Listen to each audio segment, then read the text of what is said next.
आपकी पत्नी कमा रही है या कमा सकती है, ये वाली बात बोल के आप मेंटेनेंस से डिनाई नहीं कर सकते। सुप्रीम कोर्ट ने परसों एक डिसीजन सुनाते हुए कहा है, 142 उनकी स्पेशल पावर का यूज़ करते हुए सुप्रीम कोर्ट ने कहा कि इन दोनों बातों में अंतर है। पूरा मामला जानते हैं। हे एवरीवन, मेरा नाम है सोना और आप देख रहे हैं बेसिक लॉ विद सोना।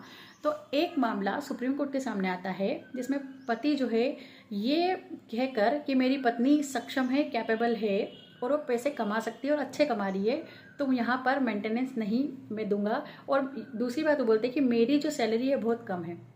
सुप्रीम कोर्ट ने कहा कि पत्नी कमा सकती है, वो कैपेबल है, या कमा रही है, इन दोनों बातों में अंतर है। वो कमा रही थी लेकिन अब वो नहीं कमा रही है कि किसी कारण से, फैमिली प्रेशर से या जो भी उसकी स्थिति बनी, उन्होंने जॉब छोड़ दी है। तो पति का मानना है कि वो एमबी की है, मतलब कैपेबिलिटीज है कि वो कमा सकती है, तो मैं इसमें मेंटेनेंस नहीं दूंगा। तो सुप्रीम कोर्ट ने बोला है कि आप इस बात को लेकर अपनी रिस्पॉन्सिबिलिटी को डिनाई नहीं कर सकते।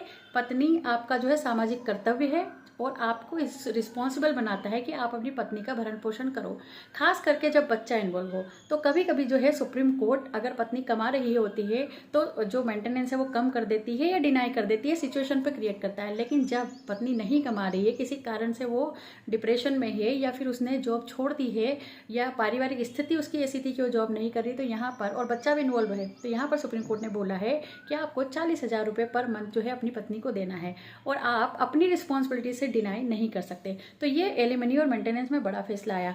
आपका इस मैटर पे क्या कहना है, कमेंट करके बताइए। कमेंट शालीनता से करें, और क्योंकि सुप्रीम कोर्ट का फैसला है, मेरा नहीं। और दूसरा, लाइक करें, शेयर करें और सब्सक्राइब करना बिल्कुल भी ना भूलें। Thank you so much. जब तक अपना ध्यान रखिए।